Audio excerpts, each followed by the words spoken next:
Hi everyone, hope you are doing good. My name is Shaurya Bansal and welcome back to the channel. So, in today's video, I'm gonna be sharing with you how to craft a perfect resume. अभी कुछ time पहले मैंने एक LinkedIn पे post डाली थी, मेरे पास EY की रेफरल अपॉर्चुनिटी है तो मैंने उसके रिगार्डिंग पोस्ट डाली थी. मेरे पास अप्रॉक्सीमेटली 200 के आसपास रिज्यूमेज आए एंड मैंने वो देख के फिगर आउट किया कि आप में से मेजॉरिटी ऑफ लोगों को रिज्यूम बनाना नहीं आता है. एंड लाइक ठीक है यार, आर्टिकल होते हैं, नहीं पता होता है कैसे बनाना है, दैट्स फाइन. बट लाइक कुछ लोगों का रिज्यूमे ठीक भी था but most of the people का अच्छा नहीं था, कुछ ना कुछ उसमें मिसिंग था. आज मैं आपको दिखाऊंगा अपना रिज्यूमे, मेरा जो रिज्यूमे ईवाई में सेलेक्ट हुआ एंड मैं आपको कुछ कॉमन मिस्टेक्स भी बताऊंगा कि क्या क्या मिस्टेक्स लोग करते हैं रिज्यूमे बनाते वक्त एंड कैसे आप उन्हें अवॉइड कर सकते हो, right. So, my name is Shaurya Bansal. I am a CA finalist. I have cleared CA Foundation and CA Intermediate both in my very first attempt and currently pursuing my articleship with Ernst & Young. So, let's get straight into it. So, this is my resume. देख सकते हो and मैं आपको दिखाऊंगा एक जो मेरे पास आया है. This is a resume which I have got.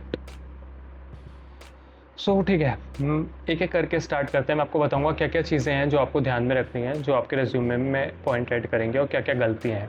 ठीक है, स्टार्टिंग से स्टार्ट करते हैं. फर्स्ट ऑफ ऑल, कोई भी साइड में बॉर्डर लाइन नहीं है. ठीक है, अब आप बॉर्डर लाइन के अगर देखोगे, लाइक मेरे में जो ये वाली लाइन है, I am talking about these lines, जो बॉर्डर में लाइन है, इससे क्या होता है आपका रिज्यूमे बहुत शार्प दिखता है एंड लाइक ऐसा नहीं लगता है फैला हुआ है, ऐसा लगता है कोई चीज़ कवर्ड है, अंदर अंदर है सब. अगर मैं आपको अपने में अगर एक बार दीज लाइंस को रिमूव करके दिखाऊँ,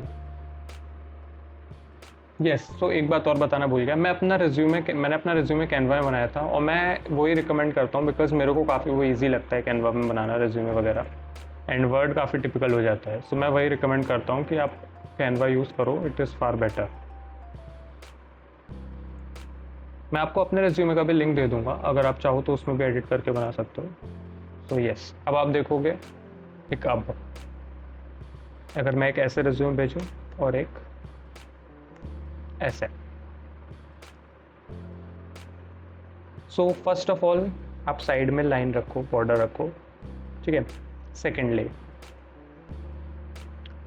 ये फॉन्ट साइज, पता नहीं कौन सा है, देखो इसमें मल्टीपल फॉन्ट्स यूज़ हों. आई वुड रिकमेंड एक फॉन्ट टाइप यूज़ करो. कॉमन फॉन्ट टाइप क्या हो सकते हैं जो बेस्ट होते हैं, आप उसके लिए भी बेस्ट होते हैं, जो एआई के थ्रू वो होता है ना, मेरे को यार एग्जैक्ट वर्ड याद नहीं आ रहा है. जो रिज्यूम बेसिकली एचआर के पास अगर एआई भी यूज़ कर रहे हैं तो वो एआई भी लाइक उनके लिए रीडेबल रहता है फॉन्ट. तो क्या है, New Times Roman, that is good, and Palatino आप यूज़ कर सकते हो, जो मैंने किया है वो भी आप यूज़ कर सकते हो. ठीक है, these both are good font types, professional हैं, अच्छे हैं. ठीक है, ये दो आप यूज़ कर सकते हो. ठीक है, फॉन्ट टाइप की बात आ गई. अब इसके बाद आप देखोगे email is not clickable. Email को आप क्लिकेबल बनाओ, कैनवा में ऑप्शन आता है, आप उसमें लिंक ऐड कर सकते हो. Mobile number is not clickable and LinkedIn ID का कहीं लिंक नहीं है, एड्रेस कहीं नहीं, ये मिसिंग है. ठीक है, आप देख सकते हो मेरे में शौर्य बंसल एड्रेस है. एड्रेस पूरा नहीं देना है कि ये गली, ये वो, कब्रिस्तान के पीछे, ये सब नहीं करना है. सिंपल लक्ष्मी नगर दिल्ली. लिंक्डइन आईडी दे रखी है, क्लिकेबल लिंक है, आप देख सकते हो, हो जाए भाई क्लिक. यस, क्लिकेबल लिंक है. ठीक है, ईमेल आईडी दे रखी है, मेल आईडी ठीक है. ठीक है, एंड देन करियर ऑब्जेक्टिव, एक लाइन का करियर ऑब्जेक्टिव लिखना है, 10 लाइन का नहीं लिखना है. कोई नहीं पढ़ता है करियर ऑब्जेक्टिव, पढ़ते भी हैं तो मिनिमल लोग पढ़ते हैं, इतना इंपॉर्टेंट नहीं है करियर ऑब्जेक्टिव. ठीक है, एक लाइन में लिख के उसे समअप करना है. ठीक है, उसके बाद एजुकेशन क्वालिफिकेशन, आपके में वर्क एक्सपीरियंस आएगा नहीं बिकॉज आप फ्रेशर हो. एजुकेशन क्वालिफिकेशन आपके में सेकंड आनी चाहिए और वही ज़्यादा इंपॉर्टेंट भी है. ठीक है, तो एजुकेशन क्वालिफिकेशन आपको एक बेसिक टेबल देनी है. ठीक है, इस टाइप की, अगर आपको यस, इस टाइप की आपको टेबल देनी है. Degree, institute, year, result, remark. जो मेरे पास रिज्यूमे आया था उसमें भी टेबल थी, बट अब आप देखोगे जो अलाइनमेंट है वो काफ़ी बिगड़ा हुआ है. ठीक है, कुछ ऊपर जा रहा है, कुछ नीचे आ रहा है, बिल्कुल चिपका हुआ है. This is not the right alignment. ठीक है, सेकेंड, 2 पेज रिज्यूमे कभी नहीं बनाना है, हमेशा 1 पेज बनेगा, ठीक है। 2 पेज बहुत बुरा लगता है, 1 पेज ही स्टैंडर्ड होता है। A4 साइज़ में बनाना है, मैंने भी अपना A4 बनाया है, A4 साइज़ में बनाना है, ठीक है। कलर आप ये यूज़ कर सकते हो, ये बेस्ट कलर है।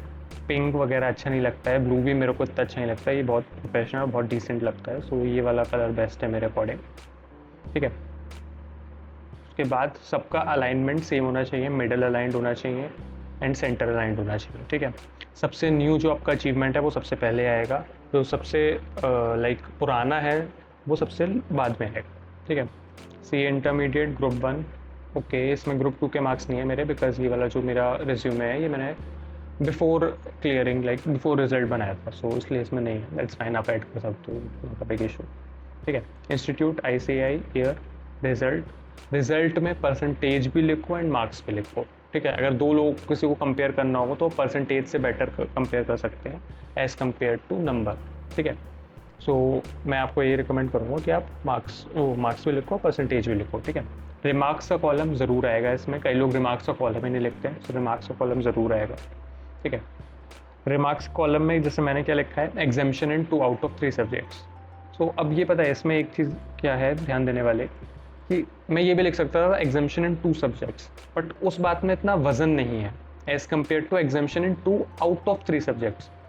सो लाइक ये सामने वाले को एक वो देता है, ठीक है। हो सकता है HR को नहीं पता हो, जो भी बंदा आपका CV देख रहा है उसे इतना नहीं पता हो, सो अगर जैसे ही आप देखोगे ना कि 2 out of 3, so it like gives a boost कि 3 में से 2 में आई है, ठीक है।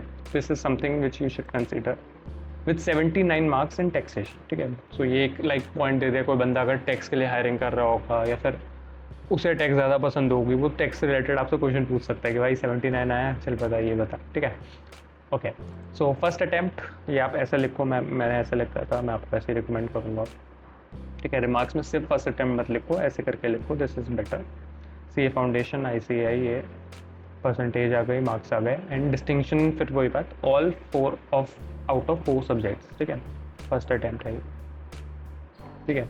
देन BCom थर्ड ईयर यहीं पे मेंशन कर दिया, MJPRAO ईयर लिख दिया, इतने से इतना प्रेजेंट रिजल्ट, ठीक है। ये सेकेंड ईयर का मार्क्स है, मार्क्स तो अच्छे नहीं है, ठीक है। उसके बाद करस्पॉन्डेंस कोर्स, ठीक है। रिमार्क्स में जस्ट करस्पॉन्डेंस कोर्स आपने कुछ थोड़ा बहुत, अगर आपका रेगुलर कॉलेज है तो आप कुछ भी एक्टिविटीज़ या वगैरह वगैरह कुछ भी थोड़ा बहुत किया हो तो लिख सकते हो, नो प्रॉब्लम, बहुत ज़्यादा डिटेल में नहीं लिखना है बस। सीनियर सेकेंडरी 12th मत लिखो, सीनियर सेकेंडरी लिखो, इट लुक्स गुड। CBSE हो गया, ईयर हो गया, मार्क्स हो गए, स्कूल रैंक 1। अब देखो कुछ चीज़ों को मैंने बोल्ड किया, कुछ को नहीं किया, तो बहुत सिलेक्टिवली बहुत ध्यान से आपको बोल्ड करना है जो जिस चीज़ पे आप एम्फेसिस देना चाहते हो, एंड अच्छे से बोल्ड भी लाइक तरीके से, उसका ऐसा नहीं वेट बहुत ज़्यादा बढ़ा दिया या उसका फॉन्ट अलग कर दिया, अलाइनमेंट अलग कर दिया, ठीक है। School rank 195 plus in 4 subjects with 100 out of 100 in economics, ठीक है। तो ये 2-3 चीज़ लाइक आप जैसे अब अचीवमेंट भी ऐसे लिखना है जो वर्थ इट हो, लाइक कुछ तो एटलीस्ट दिखाने लायक हो, जैसे 100 out of 100 in economics, so it's like something कि आप शो कर सकते हो, ठीक है। सेकेंडरी हो गया, वगैरह हो गया, ये सब हो गया, ठीक है, ये आप देख सकते हो।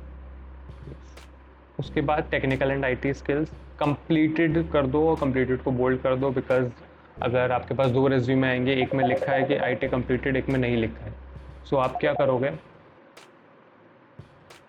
यस, सो एक में लिखा है IT कंप्लीटेड एंड एक में नहीं लिखा है, सो आप किसको प्रेफर करोगे, आप जिसमें कंप्लीटेड लिखा है उसको प्रेफर करोगे, बिकॉज आपको पता है भाई इसका निपट गया, इसको ये तुरंत ज्वाइन कर लेगा। सो आई वुड रिकमेंड कि आप लिख दो अगर आपने कंप्लीट कर रखी है, और इवन अगर आपकी चल भी रही है, कंप्लीट होने वाली है, तो भी लिख दो, उसमें कोई प्रॉब्लम नहीं होती है, इतना झूठ चलता है, झूठ भी नहीं है बेसिकली, होने वाली है कंप्लीट, हो सकता है आपको जब तक शेड्यूल कॉल किया है तब तक कंप्लीट हो ही जाए, ठीक है। सो आप लिख सकते हो, नो प्रॉब्लम इन इट। ये आप देख सकते हो, बहुत ही बेसिक लाइक बुलेटिंग करी है, ऐसे बुलेटिंग करो बेसिकली, ठीक है, बेसिक एकदम।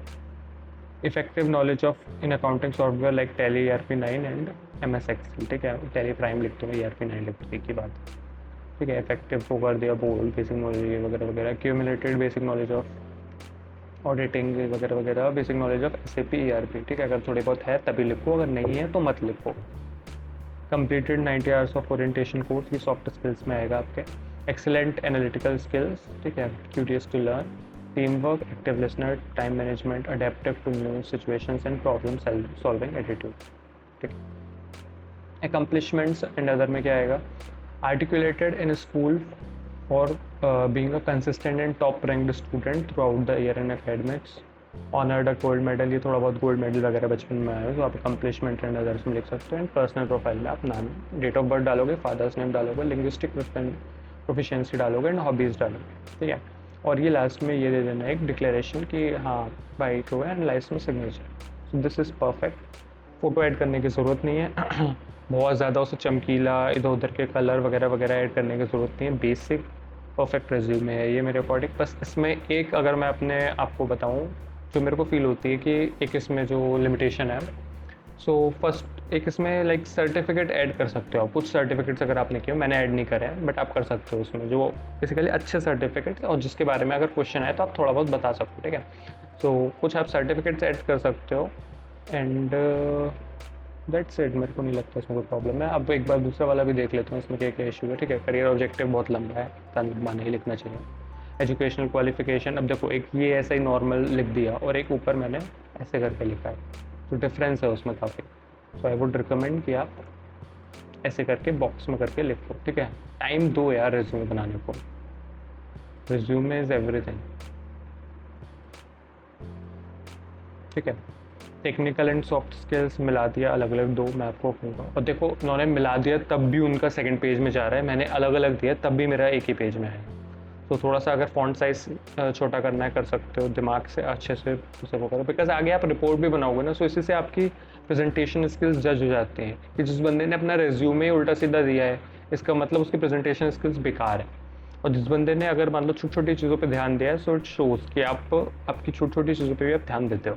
सो आप रिपोर्ट बनाते समय भी आपको छोटी छोटी चीज़ों पर बहुत ध्यान देना पड़ता है यार, कि ये बोल्ड करना है, ये ग्रामेटिकल एरर नहीं होना चाहिए, स्पेल चेक कर लो एक बार, स्पेलिंग को गलत नहीं होनी चाहिए, ठीक है। इंटरेस्ट एंड हॉबीज़ आप कर लो, मतलब ये मेरे अकॉर्डिंग इंटरेस्ट एंड हॉबीज़ का आपको अलग सेपरेट वो देने की ज़रूरत नहीं है। आप इसी में लास्ट में इंटरेस्ट एंड हॉबीज़ डाल सकते हो, जैसे मैंने डाला है हॉबीज़, दैट्स इट। बिकॉज कोई आपके हॉबीज़ में इतना ज़्यादा इंटरेस्टेड नहीं है कि आप उसके लिए अलग एक सेपरेट वो दो, ठीक है। डिक्लेरेशन नहीं है, डिक्लेरेशन आप दो, एंड डिक्लेरेशन में अपना नाम चेंज कर लो। कई लोगों को मैंने रेज्यूमे भेजा, उन्होंने अपना डिक्लेरेशन में मेरा ही नाम लिखा हुआ चल रहा है, ठीक है। सो आई वुड रिकमेंड कि ध्यान से देख लेना कि सारी जगह अपना नाम चेंज कर ले। So that's it for today guys. मैं आपको कहूँगा ऐसे एक अच्छा रिज्यूमे आप बना सकते हो, एंड मैं आपको उसका लिंक दे दूँगा, क्योंकि कॉपी पेस्ट करने में तो आप एक्सपर्ट हो ही, तो कॉपी पेस्ट कर लेना, नो प्रॉब्लम इन इट। मैंने भी देख के ही बनाया किसी का। So that's it for today guys, thank you for your time and have a nice day.